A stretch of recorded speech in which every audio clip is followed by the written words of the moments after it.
Arlecchino and Zhongli are here, but should you pull? You have exactly 3 weeks until Durin's banner drops in 6.2. Every Primogem you spend now is one you won't have then. Today, we're breaking down every single free Primogem source in the second half of 6.1. We'll crunch the numbers, tell you exactly how many pulls you'll get, and help you decide, Arlecchino or Durin. Let's dive in. Alright, so Phase 2 started today on November 11th and runs until December 2nd. That's 21 days total. First, your daily commissions give you 60 Primogems every day. Doing the math, you walk away with 1,260 Primogems just from dailies throughout the entire second half. Events are usually where you get the biggest Primogem source. This phase has 2 events still on the table. The patch's biggest event is active right now and gives a total of 960 Primogems. Then, there's a smaller event coming on November 17th, scheduled to give another 420 Primogems. So between both events, you're looking at 1,380 Primogems. The 6.2 live stream is happening soon, probably around November 21st. When that drops, we'll get 3 redemption codes worth 100 Primogems each, so 300 total. Just don't forget to redeem them quickly, because they usually expire in 1 day.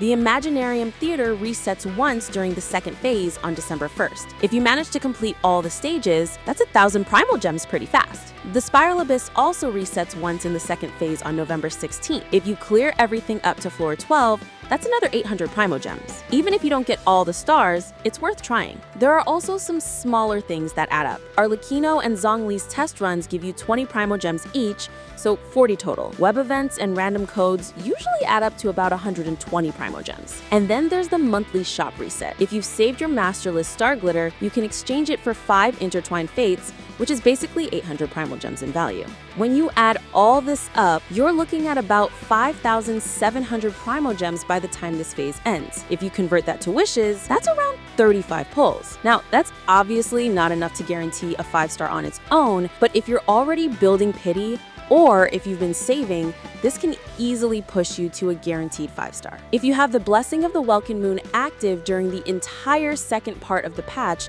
that gives you another 1,890 Primogems. Combined with the free-to-play Primogems, we're looking at about 47 pulls. That's a significantly higher amount, and it'll probably guarantee you a 5-star if you already have some saved up. So what should you do? It really comes down to what your account actually needs. If you're struggling to stay alive and you don't have Zhongli, he's a safe investment. If your problem is lack of damage and you don't have a strong Pyro DPS, Arlecchino will solve that immediately. But remember, we'll have some really strong character banners in the next patches, so be very careful about who you spend your Primogems on. Anyway, tell me in the comments what you're planning. Are you pulling for Arlecchino or Zhongli, or are you holding everything for 6.2? And if this video helped you understand your Primogem situation, go ahead and subscribe. 6.2 is looking like one of the most packed updates we've seen in a long time.